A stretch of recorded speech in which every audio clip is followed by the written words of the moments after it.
Today's video is brought to you by tcrew.com. If you're in the market for some great grooming tools for trimming, dry shaving, and outlining, then please go to my website, tcrew.com. Use discount code MARK to get 10% off your purchase.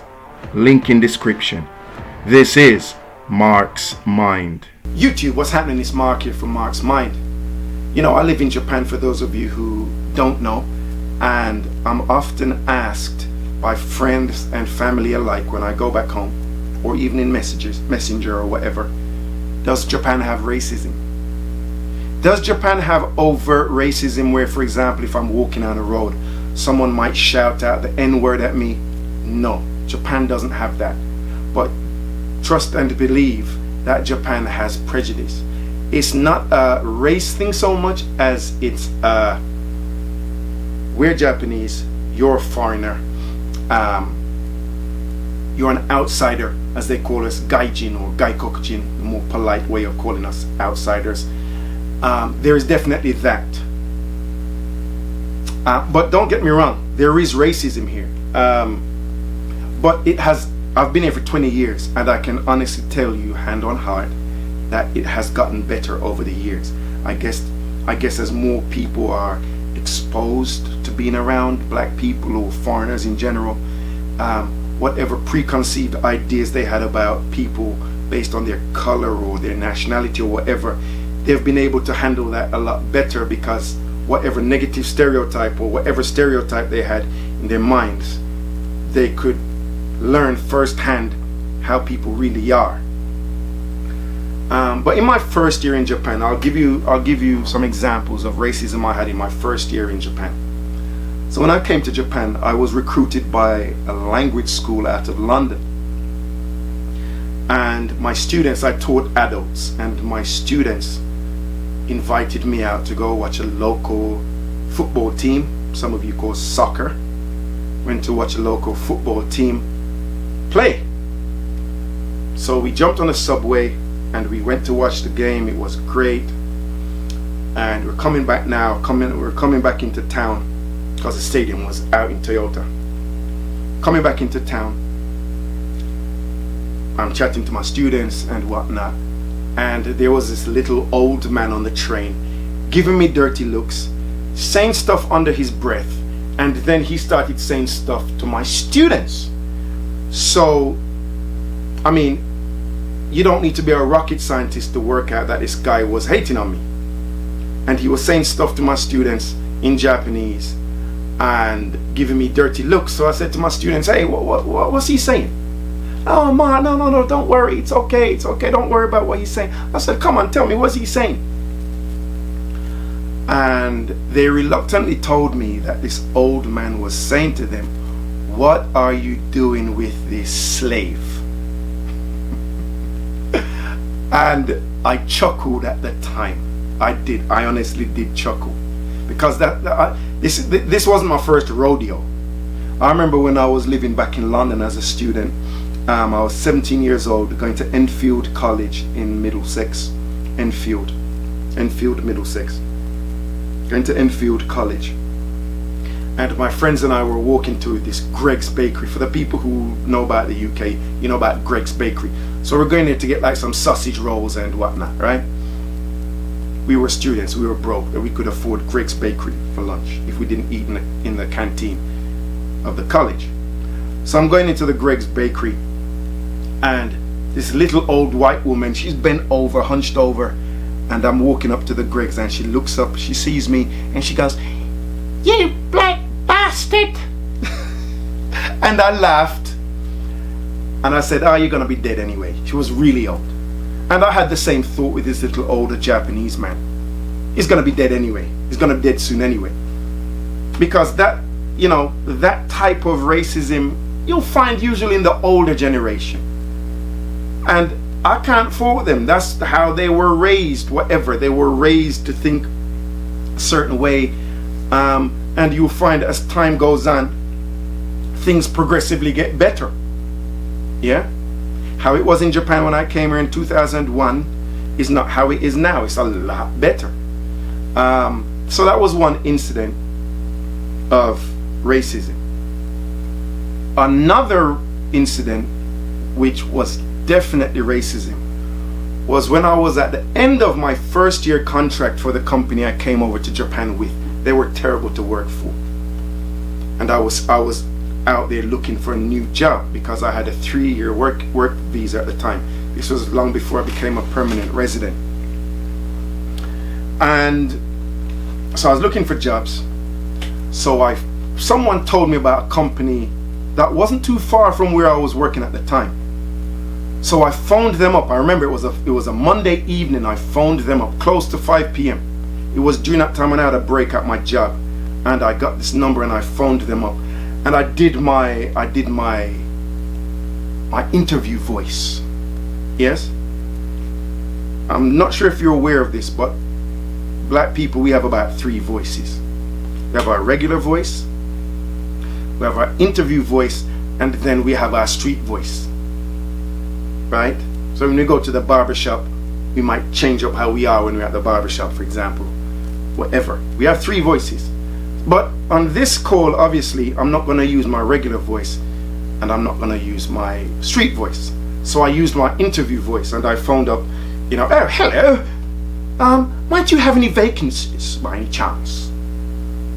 And, as far as they were concerned, Mark Campbell from England, and the voice, I was giving them my interview voice. Hey, rather splendid indeed, right? So I was giving them the interview voice. So I guess they had the image in their mind as of a white guy, right? Blonde hair, blue eyes, all slicked back. So this is the image. So the guy on the phone, he was the actual guy who was going to do the interview. So he said, oh, please, we have many vacancies. Please come in for interview. When can you come in? I said to him, well, I'm free tomorrow morning if you're free. I said, how about 10 o'clock? And he was like, oh yes, 10 o'clock is fine. Please come in. Is my Japanese voice good? I don't know. I do a better Japanese, but for some reason my Japanese voice isn't sounding too good right now. I do a better impression. I change all my L's to R's and my R's to L's. Anyway, so I get off the phone with a guy. Remember, they've got many vacancies. This is like Monday, close to 5 p.m., right? I'm going in the next day, 10 a.m. So, and my other job was close by. That job started at 12. I usually got in for 11 to prep. So I figured I could knock out an interview with these people and to just walk to my other job very easily. So I'm going for the interview, suited and booted, got my glasses on, clean shaven like I am now, got my suit on. If I remember correctly, I was wearing my grey suit, and I had a Kenzo tie that my friend in London had bought me before I was leaving to come to Japan. I was looking sharp, had my briefcase with my CV printed out in there. That's all that was in there, but I had my briefcase. I was like, rather splendid indeed, right? So I turn up for the company now. I walk in with somewhat of my regular voice. Good morning, hi, I'm Mark Campbell. I have an interview with whatever the guy's name is. And she was she was taken back a bit. When I walked in, she was like, oh. So she said, please wait. Couple minutes pass. I'm sitting there, looking presentable and respectable.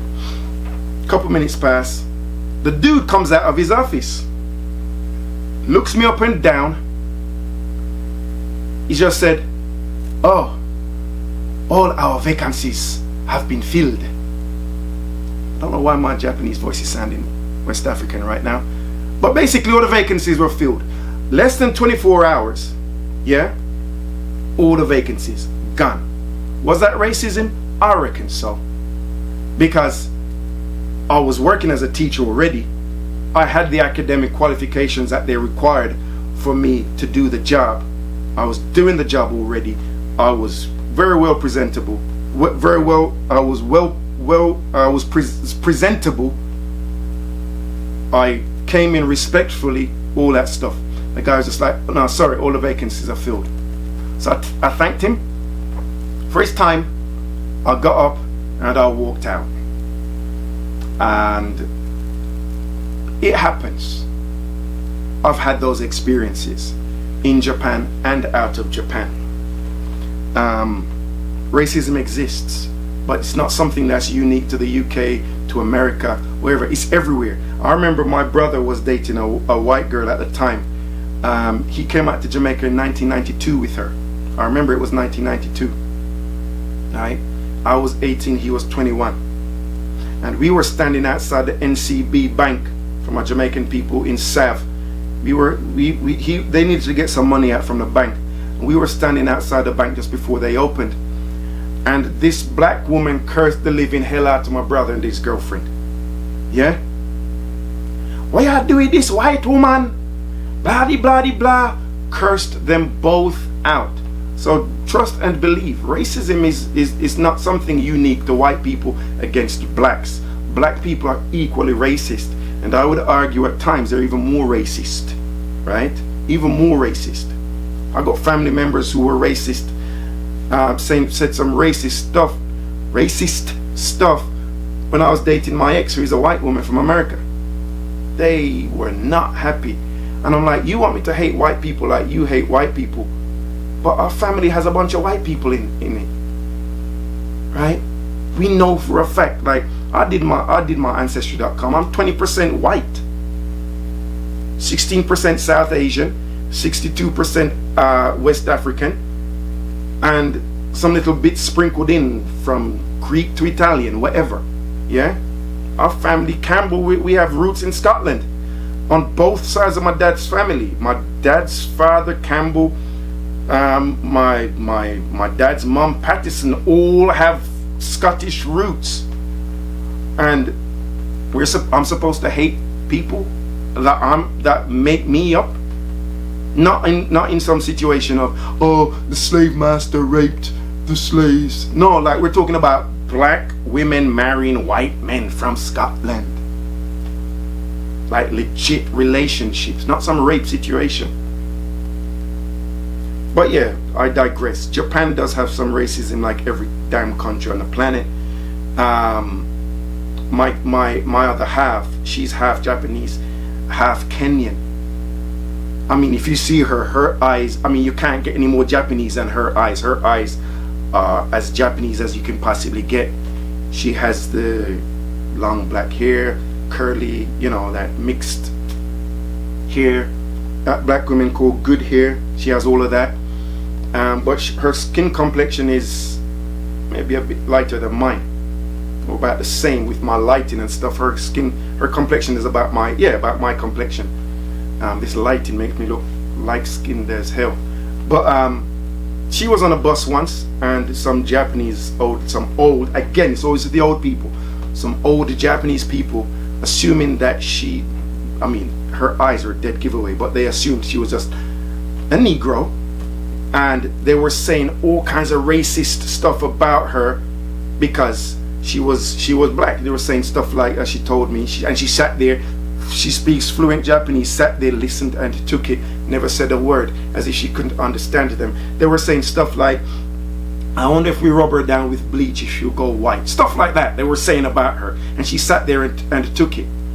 And my personality, there's no way I could have taken it. There is no way. If I sat there and heard them saying that stuff about me, they would have been blasted in Japanese. That's one of the reasons why I haven't studied Japanese, because if people said something to me and I understood what they were saying, the Jamaican in me is just going to come out, and they're getting it 100%. They're getting it, maybe verbally, depends on what they're saying, you never know, maybe even physically. So it's maybe best that I don't know what they're saying about me, right? Honestly. But yeah, racism exists here. When I first came to Japan, there were hotels that would have signs like no foreigners allowed.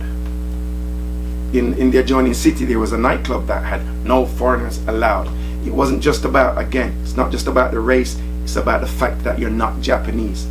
Those type of places have since removed those signs, or maybe even closed down, right? But yeah, it exists, and it's just life. But you know, I don't dwell on racism and my race in fact doesn't make up who I am. Like, I am Mark first. I am how I was raised first, my culture and all that stuff. Like, my actual physical color is way down the list of who I am as a person. It's a very, you know, it's inconsequential as far as I'm concerned. I know it's part of who I am, in the sense that how I'm perceived by people who don't know me or whatever. You know, my color is the first thing they see. They don't know that I'm an honest, loving, caring person, a good son, a good father, who want to see the best for people. They don't know that first. They see my color. So of course, if they have negative stereotypes, the negative stereotypes are at the forefront. In my first year in Japan, one of my state students, an old lady, oldish, she was maybe in her 60s at the time I used to teach. I was leaving a job and she wanted to take me out for a meal with her and her husband. So they took me out for lunch at this sushi place, and you know, being my usual self, good table manners, speaking politely and all that stuff. And she told me, the next class we had, she told me, oh, my husband was very surprised. He thought you were so well mannered, and you spoke well, and you were so well mannered. And you know, I was like, oh, thank you. Tell him I said it was a pleasure meeting him, that type of stuff. But you know, I just killed a negative stereotype right there. Whatever negative image he may have had of black people, that went. I hope after me he didn't run into or then see some more negative stereotypes to like rebuild that negative stereotype in his mind. And that's how you end racism and negative stereotypes, by being around people more and then just kind of taking people for who they are instead of what you perceive them to be. That's how you kill racism and prejudice and all that type of stuff, you know. But hey, racism is going to be here forever. As long as man roams the earth, racism will be here forever. Some form of prejudice. Listen, we all have our prejudices. I'll be the first one to say, hand on heart, I've got my own prejudices. They're not hateful, want to see you die type of prejudices, but there's certain people I keep my distance from. Guess what? Some of them are even black. Yeah, who knew? Yeah, who knew? I might stay away from people because of, not necessarily because of their color, but how they are. Those are my prejudices. Call it my natural line of defense. Okay? Call it my natural line of defense. I have my own built-in prejudices. I wouldn't even say I'm trying to deal with them because I don't think I need to deal with them. But it's just my natural, this looks a bit shady. Let me keep my guard up. Okay, this person said something that was off. Let me watch myself around this person. Natural defenses, baby. That gut hasn't failed me for most of my life. In fact, when I think about it, I don't think besides maybe some dodgy dating choices, right? Choosing the wrong women, because being a man, I'm looking at the external first. Probably caused me to make some bad dating choices, but otherwise, nah, I'm good. But listen, this video is very long. Let me talk to you guys soon. Until the next video, take care. Peace.